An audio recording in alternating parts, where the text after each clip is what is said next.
I remember that until that moment, it hadn't struck me that human beings build these things. There were the brands, the Martins and Gibsons and Guilds and all the ones you talked about as a guitar player. But I picked up a Larrivee at the Folklore Center, and I remember it sitting in playing position in my lap. And I'm looking down at the neck, and I'm seeing where the headstock veneer is glued to the mahogany of the neck.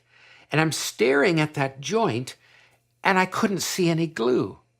And I had no earthly idea how you accomplished something like that, how you glued two pieces of wood together, and you only saw one wood end and the other begin. You didn't see glue.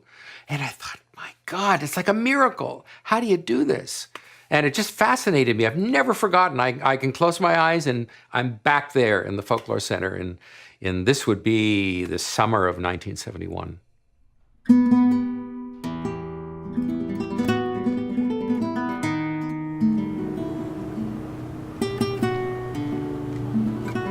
My name is Grit Laskin. My real name is William, but I've been called Grit since I was 9 years old, so that's what I go by.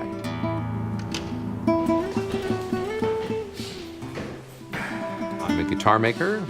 I'm partners in a record company. I'm the creator of Canadian Folk Music Awards. And I play some music. I write. I live.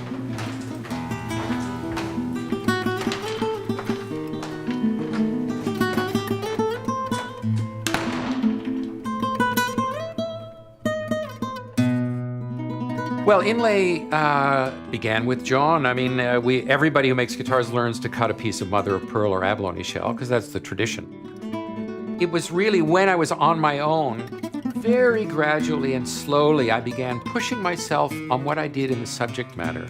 I can even remember the first time I did a portrait of a woman, and I was, I think, probably copying a Mucha drawing or something like that, but reproducing it in shell. And engraving, and even the engraving I had to teach myself.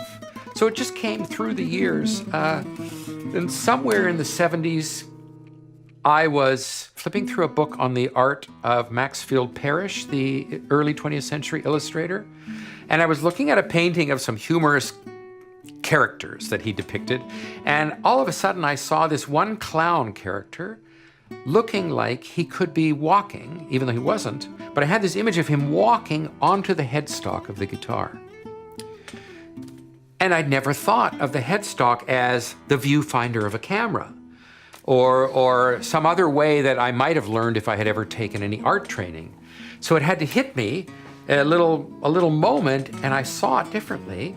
And so I did that. I duplicated this character, but you didn't see him, all of him. You just saw part of him walking onto the peghead, but I tried to show enough body language so you read that this guy is in motion.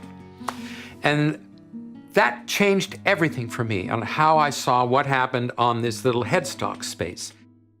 So what I've tried to depict here on the neck portion of the inlay was elements of Varley's history that I gravitated to. And that's what drew me into him in the first place, actually, because he was known more for portraits than any of the other group of seven. And in the inlay art that I do, I really love doing people. And so that was the first thing that gravitated me to him. So yeah, I poured myself into his life, but that's how I start any of my inlay themes. Very often in the past, I've had to interpret another artist and come up with art in their style. So I try and learn everything I can that's written about what motivated them. Why did they do this subject? Why did they do it that way? What was happening in their lives, in the times, in the period? While I was working on this guitar, I was thinking about him all the time and the things I read about him and things, his own words from letters and what he was thinking, what he was going through. And it was nonstop in my head. And so we were kind of living together.